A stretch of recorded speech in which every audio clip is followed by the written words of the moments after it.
padre, a esta hora de la mañana también, como lo había anunciado, pues un invitado que viene a compartirnos, pues digamos, cuáles son sus consideraciones respecto a los resultados del ejercicio democrático que se vivió este 2 de octubre. Pues le damos la bienvenida al doctor Jaime Raúl Salamanca. Él pues pertenece a la Alianza Verde y es diputado de la Asamblea Departamental, a quien le damos la bienvenida, doctor. Bueno, muy buenos días, Andrea, padre, cordial saludo a todo el equipo técnico y a los televidentes, especialmente un cordial y caluroso saludo. Doctor, a nivel nacional se ha dicho que ha sido sorpresivo los resultados de este plebiscito, que hasta los mismos del no esperaban ese resultado, que se diera en favor de ellos. Algunos dicen que, mejor dicho, aplastaron el sí, ¿no? Fueron 60.000 votos. Esa fue la diferencia de Antioquia. Antioquia, en cierta manera, que fue el departamento donde más diferencia tuvo el no, donde venció el sí. Dicen, sin Antioquia, pues de pronto había ganado el sí. Entonces, ¿qué análisis hacen ustedes de estos resultados donde como sorpresa se dieron? Bueno, sí, realmente, padre, sorpresa, porque nosotros esperábamos en lo personal, yo creía que en Boyacá iba a ganar el no y que a nivel nacional iba a ganar el sí, y pasó todo lo contrario. Fue una gran sorpresa porque realmente nosotros asumimos un compromiso muy grande. Yo soy presidente de la Comisión de Paz de la Asamblea del Departamento de Boyacá y recorrimos el departamento, los medios de comunicación, estuvimos haciendo un ejercicio de pedagogía porque entendíamos, como lo seguimos creyendo, que la salida negociada es la solución a este conflicto que tanto dolor y tanta muerte ha generado Colombia. Uno no se explica por qué pasó lo que pasó. De pronto la arrogancia del presidente, la falta de tiempo para hacer pedagogía, la habilidad de los que promovieron la campaña del no, que desinformaron bastante a los colombianos, muchos se creyeron el cuento y no logramos, digamos, hacer entender a la gente que a pesar de que vean cosas que, digamos, no nos gustaban, en la balanza estaba la posibilidad de detener un conflicto armado que no era fácil detener y que hoy ya yo estaba escuchando desde primeras horas de la mañana los medios de comunicación y ya hablan de 2018, ya hablan de las próximas presidenciales y le da un dolor de patria. A mí no me pasa la tusa electoral, padre, que tengo, porque realmente Dios quiera y la Santísima Virgen que no estemos, digamos, que no hayamos renunciado a la única posibilidad o a la infinita posibilidad de tener un país sin las FARC. Doctor, ¿puede existir la posibilidad, la remota posibilidad, que esperamos que no, que las FARC, digamos, que como que sientan que se embolató ese acuerdo de paz que se suscribió con el gobierno nacional y que se levanten de la mesa y digan, ya no negociamos? Yo creo que ellos no se van a levantar. Ellos ven en hoy ya son todavía más protagonistas que lo que eran hace un poquito. Hoy la vida del país nuevamente queda en función de las decisiones de los cabecillas de las FARC. Es una gran contradicción que tanto a los defensores del no, en el caso, bueno, algunos, los políticos que estaban con el no, pues les conviene dilatar las negociaciones hasta que lleguen las próximas presidenciales y a la guerrilla le conviene, con el tema del cese al fuego bilateral, pues ir asumiendo escenarios de protagonismo que ojalá desde la perspectiva de ellos los lleve a una constituyente. Muchos apuntan hacia eso, hacia una constituyente, que fue una de las primeras peticiones que hizo las FARC, que se hiciera la Asamblea Nacional Constituyente. No sé si este gobierno alcanzaría a citar a esa constituyente o ya le correspondería al nuevo gobierno, pero yo creo que es la salida y que no sea solo para este caso de las FARC, sino que en adelante sirva para la desmovilización de otros grupos. Pero créame que, padre, yo no sé hasta qué punto el proceso, digamos, en el trámite legislativo de una constituyente es aproximadamente de 2-3 años. Digamos que el proceso, a medida que avanza el tiempo, también en la sociedad civil pierde interés, se va debilitando la colaboración de los organismos internacionales, la mirada del mundo hacia Colombia como que se va distorsionando y no sé hasta qué punto una constituyente.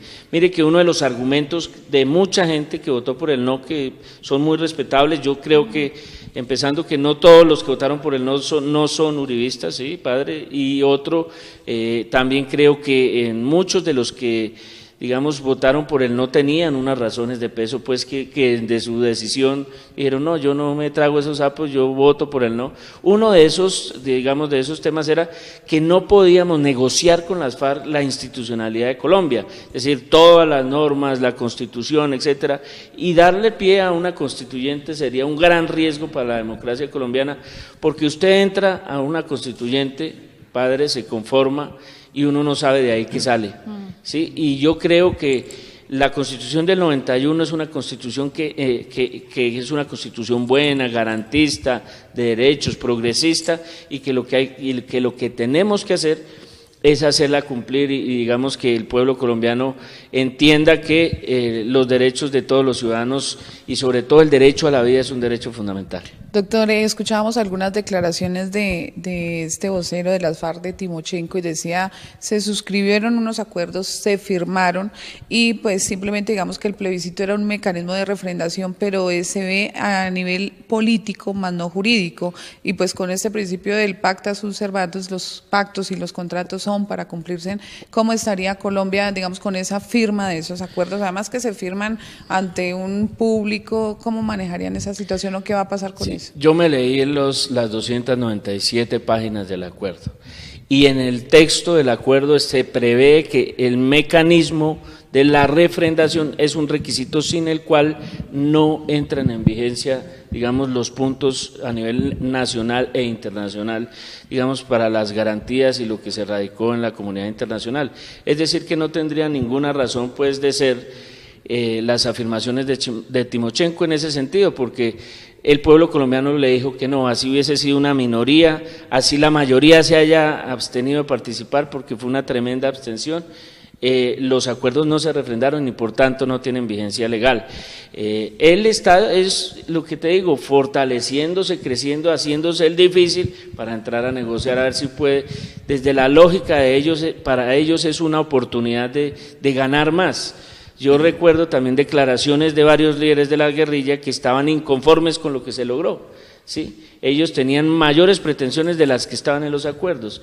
Y así también, digamos, el gobierno nacional. A mí me parece que estamos en un limbo tremendo porque ninguna de las tres partes esperaba lo que sucedió. Ya pasó el plebiscito, ganó el no, se están buscando salidas, se están buscando soluciones. Dentro de eso el presidente convocó a esa mesa de diálogo nacional, donde no estuvo pues el Centro Democrático, estuvieron todos los partidos de la Unión.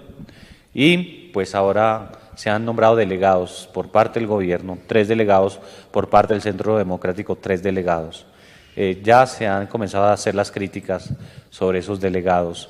¿Ve como alternativa y como solución este aspecto? Pues nosotros como sociedad civil lo que hacemos un llamado a todos estos dirigentes que desde arriba juegan con el futuro de nuestros hijos es que sea la decisión que sea, por vida suyita acaban con esta guerra ya. Nosotros en Boyacá particularmente que dimos un mensaje importante de respaldo al fin de las FARC, de respaldo a los acuerdos logrados con nuestras, no fue un apoyo, digamos, ciego, pues sabíamos que teníamos que ceder en cosas. Lo que estamos haciendo hoy es clamando porque el país entienda que como así en todas las zonas, digamos, donde hubo conflicto armado, ganó el sí, seamos solidarios con esa Colombia que no quiere más guerra. Nos vamos a movilizar, padre, aprovecho y hago la cuña de manera totalmente pacífica. Mañana a las 5 de la tarde en la plazoleta de las Nieves vamos a caminar con banderas blancas, con camisas blancas, sobre todo los jóvenes pidiendo, hombre, no más guerra, no más guerra. Ese es como el llamado. A nosotros no nos interesa si es Uribe, si son las FARC, si es Santos. A mí me preocupa como dirigente político de este departamento que el 30% de las fuerzas militares en Colombia son boyacenses, son soldaditos de la patria, como dice mi teniente, y son todos de mujeres campesinas humildes que no tienen otra opción distinta a la guerra. Además, doctor, que siempre Boyacá es quien recibe, digamos, los cuerpos de esos héroes de la patria que tienen que ir a poner el pecho en las selvas colombianas a combatir precisamente pues esos grupos al margen de la ley. Se dice también, doctor, y bueno, nosotros observábamos esas campañas por el no, pues tampoco era masiva la asistencia ni el respaldo. También se está diciendo como que había mucha gente que o sea, que hizo un análisis juicioso de los acuerdos y que dicen sí a la paz, pero no en esas condiciones, que no, o sea, digamos que hubiese ganado el no en esta contienda democrática, no quiere decir que Uribe maneja el país o que todo el mundo está con Uribe, sino que precisamente se dio ese análisis y no consideran, digamos, tantas prerrogativas y beneficios para las FARC. ¿Qué podemos de pronto esperar de estas renegociaciones que se van a hacer? Sí, yo, digamos, insisto, con una tusa electoral que no me pasa. Yo he sido un analista político desde que estaba en la universidad. Yo estos temas siempre, mientras mis amigos escuchaban Tropicana, yo estaba escuchando Caracol Radio, eso es desde pequeñito, digamos. Yo siempre soy de esa línea de estar pendiente de los temas del país y en este momento veo un limbo tremendo porque, insisto, ninguna de las tres partes esperaba lo que pasó. Las FARC no esperaban que ganara el sí. Ellos confiaban que la gente iba a salir a votar, sobre todo los jóvenes iban a ir a respaldar ese anhelo de paz. El gobierno nacional no tenía plan B, eso está totalmente claro, porque como tú lo dices, mucha la gente que votó por el no necesariamente es uribista. Hubo mucha gente, por ejemplo, de las iglesias cristianas, mucha gente de la iglesia católica también, que salió a votar no por el tema de la supuesta ideología de género incluida en los acuerdos. También hubo mucha gente que es sin partido y que simplemente, como tú lo dices, estudió los acuerdos. Hubo mucha gente, y eso sí lo he notado, que no se leyó los acuerdos, lamentablemente tanto en el sí como en el no, pero sobre todo en el no, hubo mucha gente que no se leyó los acuerdos, porque uno escucha comentarios, por ejemplo, la propuesta que tiene hoy el expresidente Uribe, que den amnistía a los guerrilleros rasos, y si uno revisa el punto 5 del acuerdo que tiene que ver con justicia transicional, televidentes, ahí estaba ya metido el tema de que los delitos no amnistiables como rebelión, porte ilegal de armas, los delitos conexos fueran, digamos, llevados a un tribunal, a un juzgado, a una sala de amnistía en donde cada proceso individualmente iba a ser considerado. Y no era que el guerrillero dijera, no, es que yo solo fui guerrillero, no, era un proceso legal con todas las de la ley. Si usted como víctima decía, no señor, discúlpeme, ese señor está diciendo allá que él solo fue guerrillero, pero él violó a mi hija, y yo tengo las pruebas de que ese señor violó a mi hija, pues ese es un delito no amnistiable y tiene un tratamiento especial diferente. Hoy Uribe está pidiendo lo que ya estaba en el acuerdo, entonces eso a mí me hace entender que mucha gente lo que hizo fue creerse de ciertas cosas que no estaban pasando, que no eran verdad, y fue y votó, digamos, por miedo. Yo no los juzgo.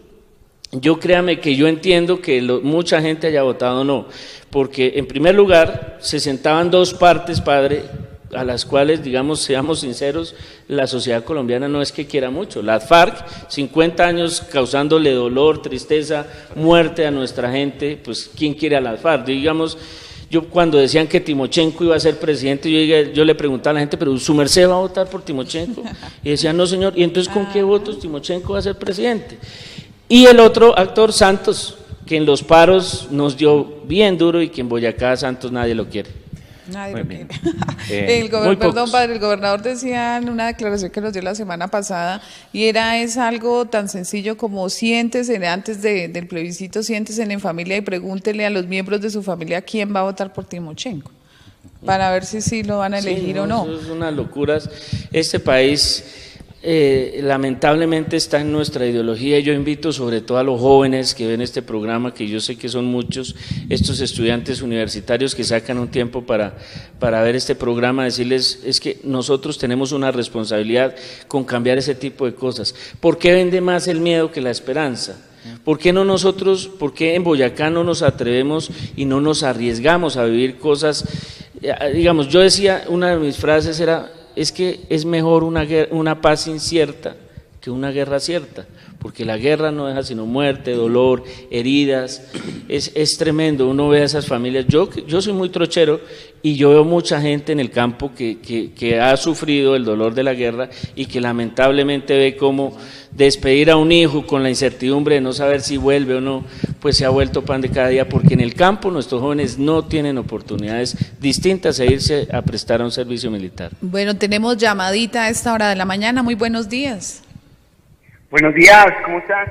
¿Con quién tenemos el gusto? Ricardo Suárez. Yo soy abogado constitucionalista. ¿Cómo estás? Muy bien, doctor. Pues creo que no tengo mucho tiempo en este momento, pero yo quería compartir y he estado viendo parte del programa de ustedes. Yo quería decirle a todos los colombianos que es necesario que en este momento, primero en unión con Dios, porque es que primero el Señor. Eso es algo que nosotros tenemos como una base de formación en el pensar, en el sentir, en el hablar y en el hacer de la vida extra como colombianos. Pero por lo menos a partir de lo que ya se dio, tenemos que empezar a analizar realmente qué clase de correctivos se le van a hacer a ese acuerdo, porque en el acuerdo realmente lo que estamos viendo es un manifiesto comunista que se quiere implementar en el país, y es real. Ahora, la cuestión acá es que Timochenko acabó de decir anoche a la 1 de la mañana que yo estaba viendo una charla que le estaban haciendo en la noche en RCN, y efectivamente el plebiscito no es vinculante. Los constitucionalistas de pronto podríamos saber que esta clase de moderación jurídica realmente desde antes ya venía siendo vista con ese objetivo, porque precisamente las facultades extraordinarias que tiene el presidente son para que él se monte como un dictador, y eso está mal, padre, eso está mal, colombianos, eso está mal, y nosotros debemos asumir en la presencia de Jesús, romper con esto que está pasando en el país. Que viva Jesús, que viva el Sagrado Corazón de Jesús, que viva la Eucaristía, que viva la Virgen María, y que nosotros podamos realmente ponernos al frente de una batalla que es espiritual, como dice Precious. Nosotros tenemos una gran responsabilidad. Lo digo como abogado, lo digo como constitucionalista, para no entrar en detalles, porque esto es muy complejo, pero yo lo digo más como cristiano, como católico comprometido, como ministro de la palabra y de la Eucaristía. No quiero que Colombia tenga que pasar por estas cosas, pero si en algún momento nosotros tenemos que asumir, que venga la voluntad del Señor. Nada más. Muchas gracias. Agradecemos a nuestro televidente a manifestar también su postura, y está en todo el derecho. Estamos en un país democrático y donde se respeta pues la forma de pensar, la forma de expresarse.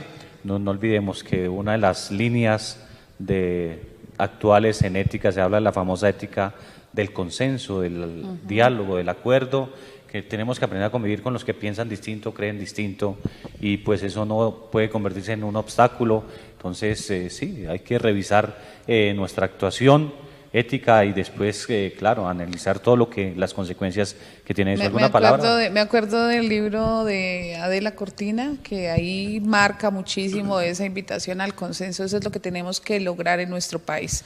No, sí, totalmente. Y mire, yo creo en Dios, yo soy creyente, y digamos que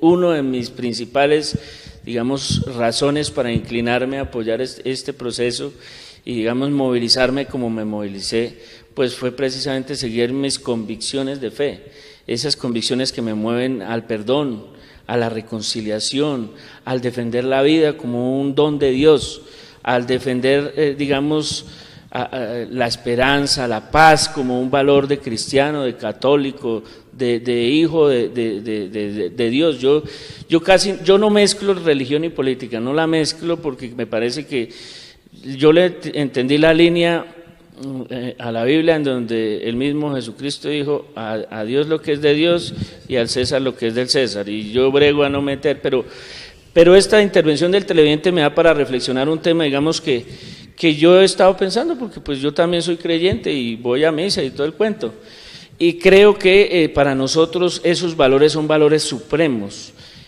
Yo tuve la posibilidad, ante las críticas que algunos sectores estaban manifestando sobre el tema de la supuesta ideología de género incluida en los acuerdos, y puse con mi equipo a que analizáramos con más detalle ese tema específico, a ver si era cierto que las FARC y el Gobierno Nacional estaban acordando pues la imposición de una doctrina de género, de una ideología de género, para irradiar en Colombia, y que Colombia se volviera, digamos, no sé, el país de los homosexuales o yo qué sé, no. Y realmente no lo encontramos. Había una cosa, padre y doctora, que se llama el enfoque de género, y el enfoque de género no era otra cosa distinta que un ejercicio de priorización en mujeres, niños, víctimas del conflicto armado, campesinos, que iban a ser los beneficiarios de temas como participación política, que la mujer no fuera espectadora de los procesos democráticos en Colombia, de los temas de víctimas, es decir, que la reparación que iban a hacer los integrantes de la guerrilla llegara primero a ellas, para los temas de agro. Curiosamente, queridos televidentes y queridos compañeros aquí de mesa, el enfoque de género tenía como primer beneficiario a la mujer rural. Entonces, si íbamos a entregar subsidios, íbamos a entregar tierras, si íbamos a apoyar asociaciones, iban a ser primero las de las mujeres. Ese era el tal enfoque de género que algunos hábilmente asociaron, y como muchos no se leyeron los acuerdos, pues llegaron a ese tema de confundir, y ahí fue donde, digamos, lamentablemente no tuvimos el tiempo, la posibilidad de explicarle a la gente. Una cosa es enfoque, otra cosa es ideología. Claro, sí, claro. Ideología pues de es género. que el día, padre, discúlpeme, el día que el Estado se meta, discúlpeme la expresión, al rancho de la familia, pues uno tiene que oponerse, porque la lógica va de aquí para allá y de allá para acá. Es decir, la familia es un tema sagrado que hay que defender, y el Estado, yo creo que, y el gobierno lo sabe, y no se puede meter a esas convicciones de cada cual. Está el famoso principio de subsidiariedad. Una ente de orden superior no puede intervenir en decisiones de un ente inferior. Quien decide el número de hijos, quien decide su organización en la familia, no puede ser el Estado. Y eso no puede... estaba acordado, padre, se los puedo asegurar. No, sí. Yo soy una persona muy juiciosa. Yo creo que en estos 6 años de carrera política, si algo me ha caracterizado es que yo soy re nerd, y yo todo me lo leo, yo no voto sin leer. Yo no sufro el síndrome de Simón Gaviria, yo soy un joven político que además doctor, ni enmermelado ni nada de eso. Además que el doctor sí puede aplicar la hermenéutica hermenéutica jurídica porque pues la estudió. Sí. Hay una cuestión que también marcó muchísimo y de pronto tuvo que ver con esta decisión del no, y era el campo respecto a lo de los baldíos, la declaración de baldíos, la Agencia Nacional de Tierras, el Fondo Nacional de Tierras, esa parte que como que la expropiación que se va a ejercer, pero tenemos una llamadita, ahorita hablamos de eso, doctor. Muy buenos días a nuestro televidente. Hola, muy buenos días, ¿cómo están? Muy bien, su merced, ¿qué tal? Bien, gracias, escuchándolos, pues viendo desde la posición del Chile, pues lo triste que fue el resultado del día domingo. Sí, señor. ¿De qué parte de la ciudad nos llama o de dónde nos llama? Del barrio Surinama. Del Surinama. Muy bien, le escuchamos su opinión, su aporte para nuestro programa. Que pues bueno, escuchando lo del tema del enfoque de género, la ideología de género, pues hay que decir de que hace más de 25 años pues tenemos la Constitución del 91 que en su preámbulo y en su artículo primero dice que somos un Estado pluralista, que tenemos libertad de cultos y que nos hace un Estado laico. En ese sentido, no importa si somos cristianos, católicos, musulmanes, judíos, indígenas, todos caemos en la misma bolsa, incluyendo los homosexuales. En ese sentido yo no vería el problema de, o sea, cuando se dijo que el enfoque de género iba a ser para mujeres campesinas, afrodescendientes, indígenas, LGTBI, ¿por qué tener miedo? Simplemente estamos hablando de una igualdad de derechos y el enfoque lo que hace es a los que están abajo y no han tenido ese principio de construirse como ciudadanos, igualarlos a los que en cierta medida estamos como en la línea que sí somos ciudadanos. Simplemente ese es el punto, sin importar raza, religión, género, lo que sea. Una cosa es respetar cada persona, su opción de vida, su manera de ver y concebir el mundo. Otra cosa es hacer proselitismo, que no creo que era lo que buscaba este. Y el televidente tiene toda la razón en el sentido de que, digamos, el tema de garantizar los derechos como Estado a todos los ciudadanos, pero todos es todos, no solo unos ciudadanos, un sector de la población. Ahí habían elementos que, digamos, fueron, mira, hay un punto, padre, que yo estudié ese tema muy a fondo porque sé lo susceptible que es, y digamos que había un punto en donde la gente, digamos, o en el proceso estaba enmarcado, digamos, un ejercicio de pedagogía para evitar la discriminación, digamos, para que entendiéramos que existe, digamos, poblaciones, otro tipo de poblaciones a las cuales no debemos vulnerarles los derechos, pero ningún tipo de propaganda pro no, al contrario, es que lo que dice el televidente, somos un Estado social de derecho, Sí. la Constitución del 91 dice que debemos respetar a todos los colombianos, pero en ningún momento, pues, digamos que las FARC o el gobierno, y sobre todo el gobierno con lo conservador que es, pues se va a poner a proponer y a promover ese cuento de la ideología de género. Muy bien, doctor, hagamos un análisis de algunos de los resultados. En todo el centro del país, los dos únicos lugares donde ganó el sí, Bogotá y Boyacá. Sí. Y las otras zonas donde ganó el sí son las zonas afectadas por la violencia. Yo he tratado de entender y comprender cómo Bojayá, este pueblo atacado, destruido por ese... ayer entrevistaron al padre 123 Antún, víctimas. padre Antún, con quien tuve la oportunidad de compartir unos años de estudio, y él pues habla de eso del perdón y la reconciliación, cómo estas zonas donde más se ha visto afectada por la violencia ganó el sí. ¿Por qué Boyacá, por qué Bogotá son los únicos en el centro que dieron ese sí? Y aquí en Boyacá ganó solo en Tunja. En las ciudades grandes ganó el no, solo y Tunja. Paipa. Tunja y Paipa. Tunja y Paipa. Sí, digamos que se hizo un esfuerzo grande, sobre todo de sectores independientes. Yo debo reconocer que en Boyacá, si bien es cierto, los políticos, algunos nos pusimos las camisetas, algunos no nos dio miedo decir que estábamos con el sí. La sociedad civil se movió muchísimo.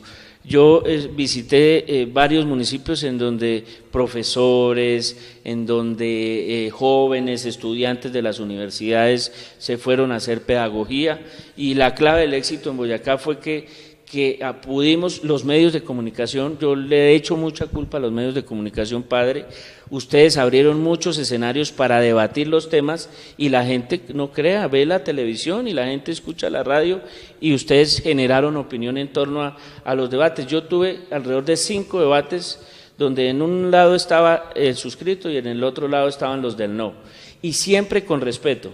Siempre entendiendo que podemos pensar distinto y que eso no nos hace enemigos. Yo veo en redes sociales hoy un poco de gente pues obstinada en pelear entre ellos, y cuando pues a ver, o sea, tener opiniones diferentes no significa que seamos enemigos o que estemos propiciando un ambiente de guerra, no. El debate es sano desde que sea respetuoso, y eso lo hicimos antes, padre, de las elecciones en Boyacá, y los medios de comunicación regional estuvieron a la altura del momento histórico que le correspondía a Colombia, y por eso, mire, aquí hay 2 canales de televisión, y en Tunja ganó el sí.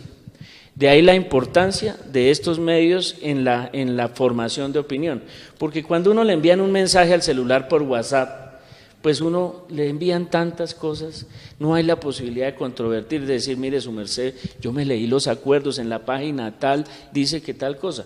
A mí había cosas que no me gustaban, padre, no, yo no lo puedo negar, pero pues yo también entendía que estos señores de las FARC son unos señores que llevan 50 años, más de 50 años, que todos los presidentes querían y buscaron, digamos, ese acuerdo y no lo lograron, y por primera vez que los teníamos así, a tirito, a punto de acabarlos como organización guerrillera que mezcla la política con las armas, nosotros le dijimos que no a esa opción. Pues bueno, ya que, como dice mi hija Ana Victoria, cuando pasa algo, ya que papá, ya que, y pues sí. En mi casa decían lo hecho está. Doctor, tenemos llamadita a esta hora de la mañana, muy buenos días.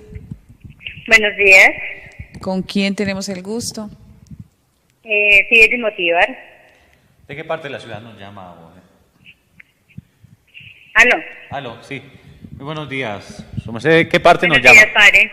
Muy buenos días. ¿De qué parte de la ciudad nos está llamando? ¿O es fuera de Las Nieves, padre. De Las Nieves, muy bien. Escuchamos su opinión, su aporte para este tema. A ver, padre, pues hay tanto que hablar de esto, ¿no? Pero pues yo digo que aquí lo único, pues todos perdimos, ¿sí? Pero hay una cosa que sí yo iba por el no. Entonces hay una cosa que yo sí digo, que por lo menos de aquí en adelante ya los acuerdos sí van a seguir, y yo sé que la paz se va a dar, si Dios quiere, la paz se va a dar, pero lo que sí es que ahora sí las cosas van a ser a un nivel para todo el mundo, ¿sí? Porque la gente, por lo menos aquí en Boyacá, dice el señor que ganó el sí, ganó el sí porque la gente tenía en cuenta que Uribe era el no y Santos el sí. Eso, por ignorancia, toda la gente pensaba así. Y como en Tunja no queremos a Uribe, pues lógicamente que iba a ganarle sí. Porque eso es pura política. Primero eso. Segundo, el mismo presidente, si nos ponemos a pensar, él solito se echó la soga al cuello. Porque si él hubiera puesto un umbral más altico, la gente hubiera votado más y de pronto hubiera ganado el sí. Pero como él puso tan bajito el umbral, pues la gente simplemente no quiere no quiere que digamos, la guerrilla haga lo que quiera con nosotros. Entonces simplemente la gente no votó. Es así. Ahí fue el castigo que le hicieron al presidente. Si él hubiera colocado más alto, mucha gente hubiera votado más y lo más probable, yo por lo menos estaba segura que ganaba el sí. Yo le decía a la gente, voten por el no, pero va a ganar el sí. Y miren que no. ¿Por qué? Porque los colombianos no nos vamos a quedar callados, los colombianos no nos vamos a conformar tan fácil. Y otra cosa, él mismo tuvo el problema en que dio muy poquito tiempo. ¿Cuántas veces no le dijeron, no estamos preparados, no lo hemos estudiado? Si los que tienen tiempo no han estudiado ni la mitad, que decía el señor que él lo estudió, que muy juicioso, pues ¿qué serán los que trabajan, los que están... Por ejemplo, en el caso mío que soy ama de casa, pues yo vivo pendiente de mis cosas. Estoy estudiando, hago otras cosas, pues no le queda el tiempo. Entonces, fue una ignorancia por todos lados. Primero que todo, ¿cuántas veces los de no dijeron no hay suficiente tiempo? Y ellos, es que tiene que ser ya, porque estaban seguros que iban a ganar. Y es en cuenta las consecuencias que traen, porque la gente no nos preparamos para votar por el sí o por el no. Cada persona tomó lo que quiso y lo que creyó que era lo mejor. ¿Sí? Pues cada persona mirando desde su perspectiva. Claro que sí, pues le agradecemos a nuestra televidente. Quiera que se dé la paz. Dios quiera que se dé la paz porque todos la necesitamos. Es y de el pronto, deseo. por ejemplo, aquí los tunjanos que no nos ha tocado tanto la violencia, pues lo vemos desde otra forma, pero de como católicos, cristianos, sabemos que hay que darse la paz en Colombia porque es mucho sufrimiento de la gente. Y ojalá Dios quiera que se dé, pero que se dé con buenas condiciones y para todo el mundo, no solamente para regalarles a ellos y premiarlos. Eso es lo que es injusto, realmente. Muy Gracias, bien. padre. Agradecemos a nuestra televidente por su opinión, por su punto de vista, por su análisis también sobre qué fue lo que sucedió. Sí, el presidente tiene un bajo nivel de aceptación y pues aquí en Boyacá no es que goce la mejor por los paros que se han vivido. Se lo ganó por la Yo creo más que el plebiscito pierde no porque la gente quiera más a Uribe, sino porque la gente quiere menos a Santos. Santos, el gran riesgo de todo este proceso que los analistas deberían reflexionar es que dejaron caer tanto la imagen del presidente y no calcularon el impacto de tener un presidente pues tan malo, tan muy poco querido en la opinión pública, y la gente terminó, en mi opinión, votando en contra de Santos, ni siquiera en contra de los acuerdos, porque nadie se los leyó. Lo que dice la televidente es muy cierta, la mayoría de gente no leyó los acuerdos. Ese cuento de que los que ganaron el no se leyeron los acuerdos, mire, créanme que no. Muy pocos se los leyeron, algunos sí, seguramente, pero una ama de casa como la señora que acaba de llamar, ¿a qué hora se lee 297 páginas de un ladrillo de texto? Que eso más se necesita ser como el primer oyente, un constitucionalista para entender todas las implicaciones del tema, y pues en muy poco tiempo eso nadie lo logró. Aquí la gente votó, mucha gente creo yo, en contra de este gobierno. La salud está mal, la educación está mal, las vías están mal, nuestro campo está mal. El presidente ha sido un presidente que lamentablemente no ha sabido comunicar lo bueno que ha tenido, porque ha tenido algunas cosas buenas, y que también ha tenido un mal gobierno. Entonces la gente votó, créame que ni siquiera en contra de los acuerdos, sino en contra del presidente. Y eso fue en lo que, en mi opinión, se tiró el tema del plebiscito. Muy bien, y lo otro, la falta de tiempo. Yo no sé Sí, por qué se fue precipitaron maratónica. a hacer el plebiscito tan... casi Sí. un mes. Además, Santos es un presidente arrogante. Nos llevó por encima a nosotros, a nuestros hijos, en ese afán de, no sé, un reconocimiento internacional. ¿Por qué un solo mes para hacer pedagogía? Aunque también es cierto, padre, y eso hay que decirlo, a medida que se iban aprobando los punto por punto, se iban publicando. Pero lo malo fue no tanto que estuvieran ahí, porque estuvieron a disposición de todos los que quisieran leerlo, fue que no se inició la pedagogía sino hasta dentro del mes ese que se convocó al plebiscito. Ese fue el problema. Vamos a recibir una última llamadita de nuestros televidentes para escuchar esas opiniones, ya para cerrar esta entrevista. Muy buenos días. Muy buenos días. ¿Con quién tengo el gusto? ¿Con quién hablamos? ¿Con qué? ¿De qué parte de la ciudad nos llama? De Chitaraque, Boyacá. Chitaraque, un saludo. Uy, ya nos están viendo en ¿Cómo Chitaraque. está llegando la señal allá a Chitaraque? Súper bonita. Muchas gracias. Mira, yo no, quería compartir algo.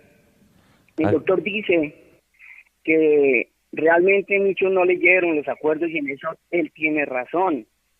Pero resulta que muchos, que como yo, sí nos detuvimos a leer el acuerdo y a hacer comparativos.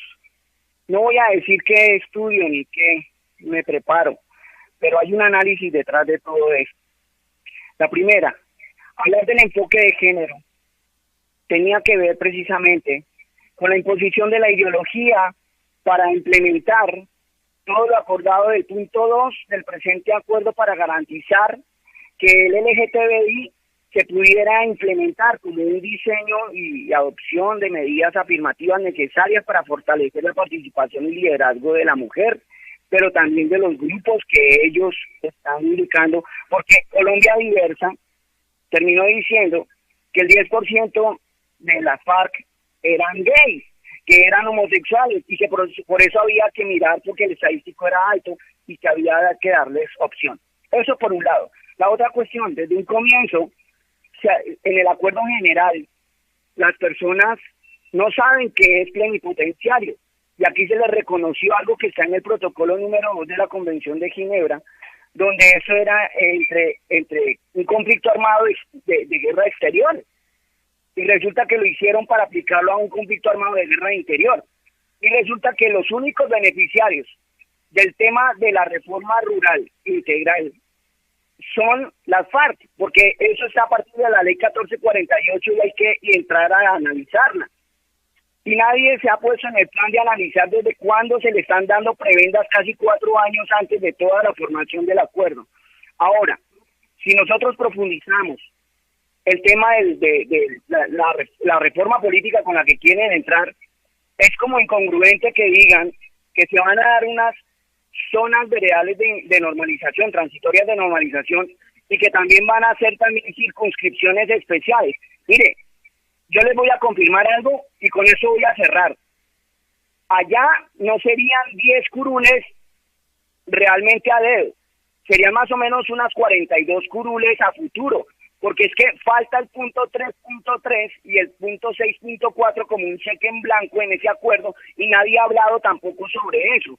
Y resulta que Humberto de la Calle amplió la información, tanto en lo que tiene que ver con el artículo transitorio número 12 y 13 de la Constitución, que era para aplicarlo en el 91 al M19, y tenía vigencia hasta 1994, y de eso sí no dicen nada. Entonces yo creo que aquí hay una cantidad de falencias jurídicas, que yo respeto mucho lo que dice el doctor, de que él sí lee minuciosamente, pero creo que faltan muchos más detalles. Esa es mi visión. Y creo que él tiene muchos argumentos que podríamos estar compartiendo acá. Tenemos el programa en la mira precisamente para abrir esos espacios de diálogo, también de debate. Pues es importante analizar todos los aspectos y tener pues ese diálogo obviamente respetuoso y con tolerancia, ¿no? Doctor, ¿qué de pronto? Sí, yo voy a tratar de ser breve porque son 3 temas, digamos, de fondo y que tal vez los televidentes, pues con todo este tema del Estatuto de Roma y la Convención de Ginebra, pues me parece que se pueden confundir. Yo lo primero que puedo decir, una cosa es la ideología de género y otra cosa es el enfoque de género. Es claro que el acuerdo tenía como uno de sus principios rectores el enfoque de género, que busca fundamentalmente priorizar las inversiones y las acciones del gobierno, especialmente en las zonas víctimas del conflicto armado, para esa población que ha sido vulnerada en sus derechos, especialmente la mujer rural. Porque la mayoría de los que murieron fueron hombres, soldados o esposos de las mujeres, que eran las mujeres. Es que eso es lo que la gente, digamos, no entendió. La guerra ha dolido a la mujer colombiana. Ella es la que ha tenido que ver a sus hijos enterrarse, a sus esposos caer en un combate, a sus hogares destruirse por el dolor de la guerra, y pues el enfoque de género era una reivindicación necesaria de las víctimas del conflicto armado en Colombia, niñas violadas, mujeres desplazadas de sus territorios. En general la mujer colombiana ha padecido el conflicto, la guerra, el dolor y la muerte de 50 años, lamentablemente, de esta guerra. Dos, los beneficiarios del tema de la reforma rural integral tal cual estaba previsto en los acuerdos, pues eran netamente las comunidades víctimas del conflicto, la población desplazada, la mujer rural. Digamos, habían unos, entre comillas, beneficios para los integrantes de la FARC que tenían que ver con el proceso de reinserción a la vida civil. Es decir, ¿cómo garantizamos que este señor, que toda la vida ha estado en el monte, echando bala, haciendo campamentos, viviendo en cambuches, que lo único que tiene es una maleta y un fusil, cómo este señor no garantizamos que sea revictimizado, vuelva a ser parte de los grupos armados emergentes que eventualmente se constituyan, y más bien tenga la oportunidad de tener un negocito, de reincorporarse a la vida civil? Porque es que uno se pone a pensar, una niña que fue reclutada a los 13 años para irse a la guerra, que perdió toda su familia, porque a toda la familia la asesinaron, que no tiene nada en el mundo, solo su entre comillas, trabajo de guerrillera, que nadie la conoce, que todo el mundo la mira con recelo porque fue guerrillera. ¿Cómo vuelve a la vida civil? Dígame. No, ella lo que hacía era ser la informante de la FARC. Ella no mató a nadie. Ella estaba en las estructuras digamos, de colaboración de la FARC. ¿Cómo vuelve a la vida civil? Digamos que ahí hubo un tema de desinformación tremendo. Y lo último, el de la participación política. Mire, créanme, yo soy político y yo, digamos, soy una de las, entre comillas, víctimas de estos acuerdos. Mi Partido Verde apenas tiene cinco representantes a la Cámara. Ellos iban a tener los mismos representantes que mi partido, sin necesidad de salir, digamos, y de ganárselos con votos o algo así. Pero mire, yo decía, yo prefiero ver a esos señores de las FARC en un congreso hablando carreta y no en el monte dando bala. Eso es un tema elemental. Y eran 10 curules, ellos no se iban a tomar el poder, eran por 2 periodos.